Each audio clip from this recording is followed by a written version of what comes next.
This video is a preamble to the one that is after this video, the main message that I had conveyed. Now, what I want to make perfectly clear is that in the video I'm speaking about what God wanted. Well, you see, what God wanted for the world and the people is very misconstrued, because so many people talk about God so broadly. And it seems to me that the vast majority of people that speak about God only eclectically pick out the bits that they want to use, the bits that they want to embody for themselves, the bits that they want to rationalise, the bits that they want to take to their heart.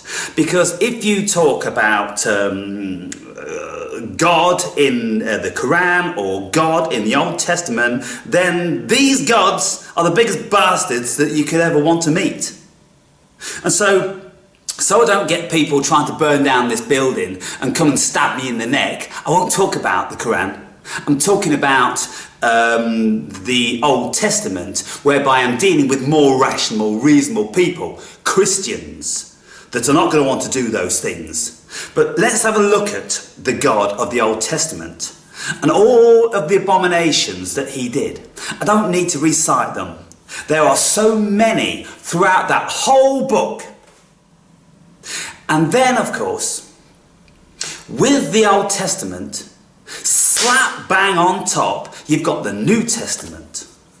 And the New Testament was about the life of Jesus. And those two books contradict the whole book in its entirety. They're chalk and fucking cheese. God was a bastard, and this is why so many people speak about the demiurge. He wasn't the real God, this Jehovah. He's the demiurge, he's the false God.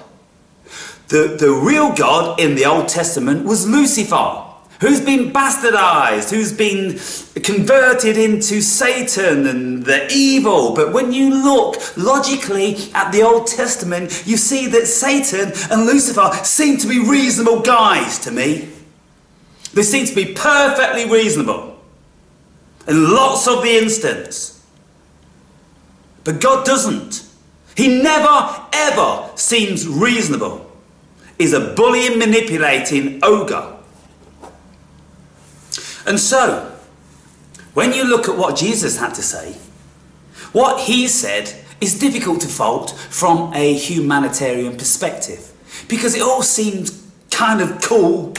Love thy neighbour, do the right thing, you know, don't hurt anybody, and all this sort of thing. I'm pretty sure that all of you are familiar with some of it, if not all of it.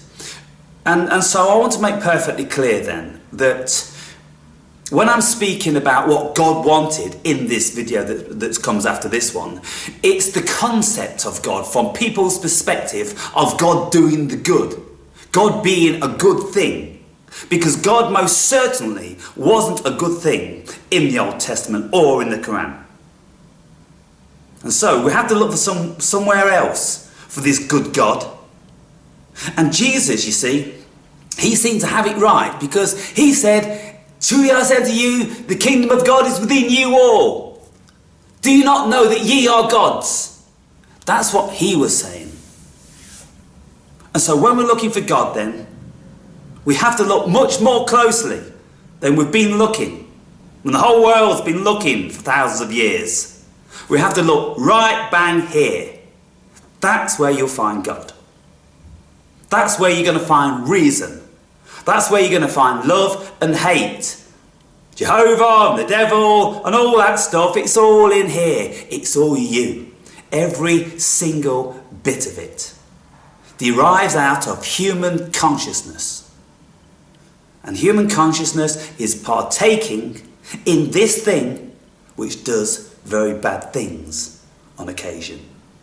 And so let's not project, oh, the reason why I murdered all those kids is because the devil did it. The devil came and put himself inside me. It was you.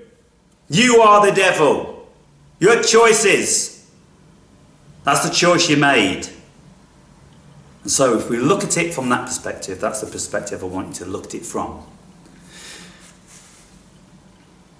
This God that everybody has in mind, all-pervasive, good thing, the creator of all things that are good, is also the creator of all things that are bad. And then we are in the middle of all this stuff that's good and all this stuff that's bad. And we've got God consciousness to make choices.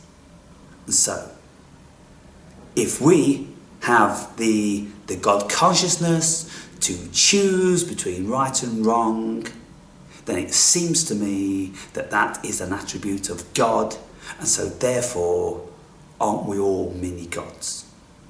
We create heaven and hell in this dimension. We create heaven and hell in everybody that we potentially meet, or variants of those two adjectives. Adjective nouns. What are they? What is heaven? What is hell? Is it a place? Is it a concept? It's a mindset. That's all it is. The mindsets. And so, that's all I wanted to say before you go to the next video.